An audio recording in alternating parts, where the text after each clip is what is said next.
At the South Dakota State Capitol, groups opposed to the Keystone XL pipeline held a rally to unify efforts against the controversial project.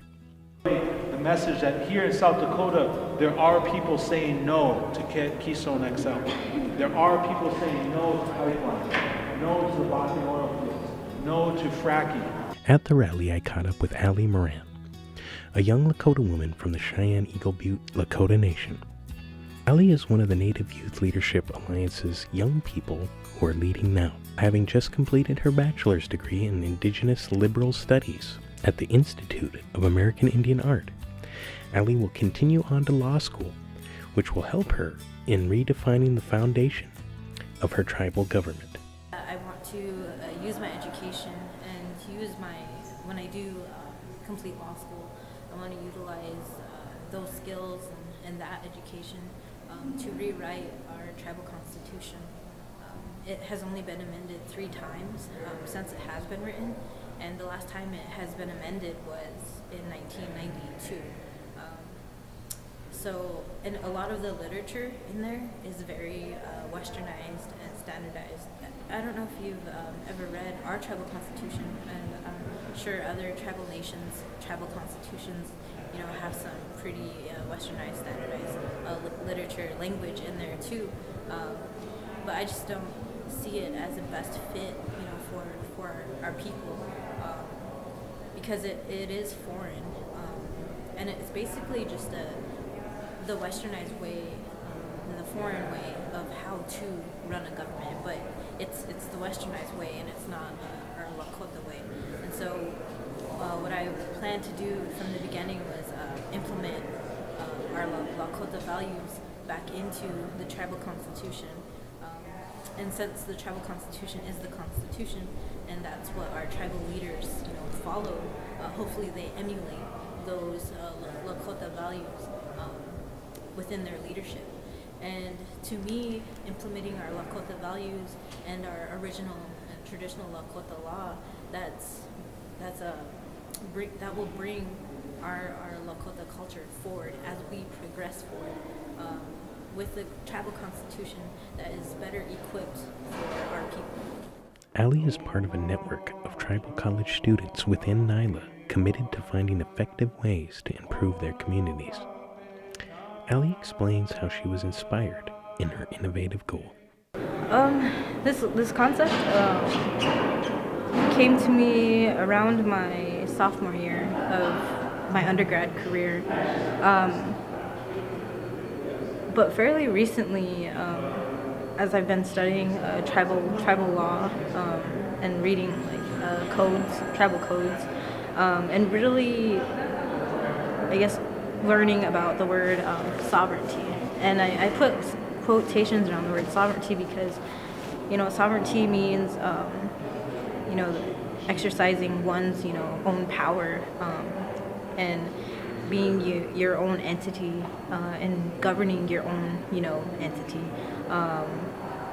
But sovereignty, it doesn't exist. And I believe that sovereignty is just a word, another westernized and standardized word that, the American government threw onto our reservations, and just it's a word that sounds nice, but it really has no true meaning to it, because we do have, Congress does have plenary power over us. The state has a say in what we do as well. So therefore, we truly are not sovereign nations. And I really think that that's something that our people and our up-and-coming young Lakota and Native American scholars need to know and need to realize, is that sovereignty does not exist. So that's how this idea came to me of rewriting our tribal constitution, as I've said earlier. But what I'm really doing is exercising that word sovereignty, and to really, have it best fit for our people and truly exercise our sovereignty, as a sovereign tribal nation. I feel it's important that, not only us, on Cheyenne River, aim to rewrite our tribal constitutions. I believe that all of our tribal nations, should rewrite our tribal constitutions, so that they do best fit, our people and the way that we function, and the way that, we best can, truly govern and protect our people.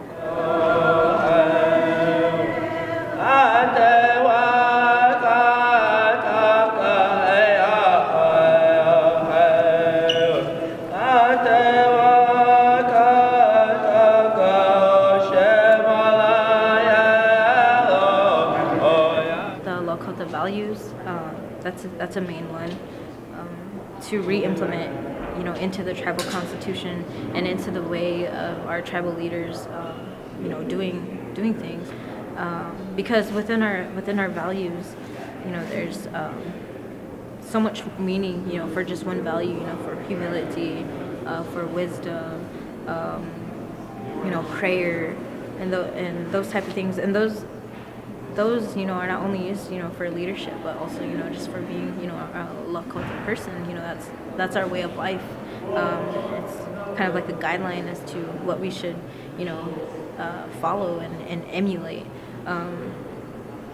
But I feel like that would be the building blocks to really culturalizing a paradigm that our tribal leaders can follow, that our tribal nation can follow.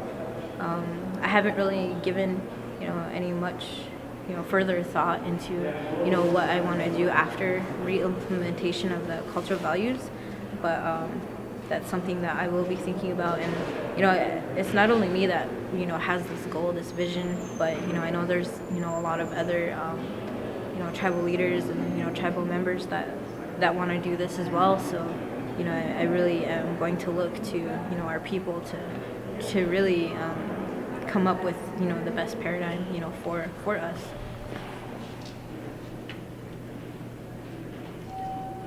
Are we going to stop this pipe?